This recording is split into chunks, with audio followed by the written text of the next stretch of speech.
messieurs, bonjour et bienvenue dans le JT de ce mardi 6 avril. Nous nous intéresserons aujourd'hui au dispositif Pinel, aux baux commerciaux et professionnels avec l'apparition des indices du quatrième trimestre 2020 et enfin aux paramètres de calcul pour 2021 du versement santé.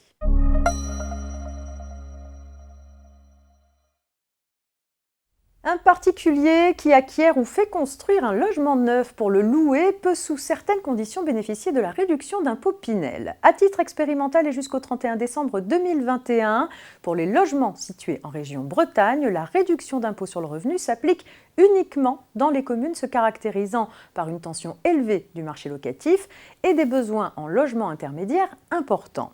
Les plafonds de loyer et de ressources du locataire à respecter pour bénéficier de cet avantage fiscal sont fixés par le préfet. Un récent décret précise les obligations déclaratives spécifiques à satisfaire selon que l'investissement est réalisé par un particulier ou par l'intermédiaire d'une société non soumise à l'IS. Outre la déclaration devant être souscrite l'année suivant celle de l'achèvement de l'immeuble ou des travaux, une déclaration complémentaire par logement doit être transmise chaque année durant l'engagement de location.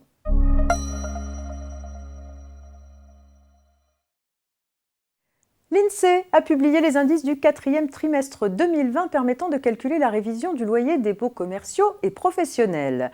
L'indice des loyers commerciaux, l'ILC, s'élève à 115,79 en baisse de 0,32% sur un an. Applicable aux baux portant sur des bureaux, l'indice des loyers des activités tertiaires, l'ILAT, s'établit quant à lui à 114,06 enregistrant une baisse de 1,19%. Enfin, l'indice du coût de la construction, l'ICC, s'élève à 1795 en hausse de 1,47% sur un an.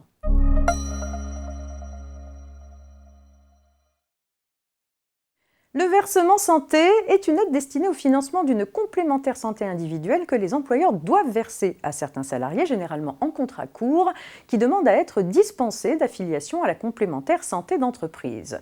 En outre, un accord collectif, voire une décision de l'employeur, peut pour certains salariés à temps partiel ou en contrat court imposer le versement santé comme unique modalité de mise en œuvre de l'obligation d'assurer une couverture santé collective et obligatoire.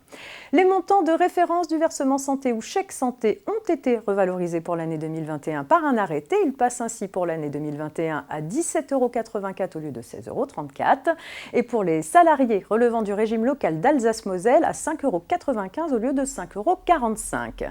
Pour mémoire, ces valeurs forfaitaires sont utilisées pour calculer le montant du versement santé dû aux salariés concernés lorsque le montant de la contribution de l'employeur ne peut pas être déterminé pour la catégorie à laquelle appartient le salarié bénéficiaire. C'est la fin de ce JT, je vous souhaite une belle journée. À demain.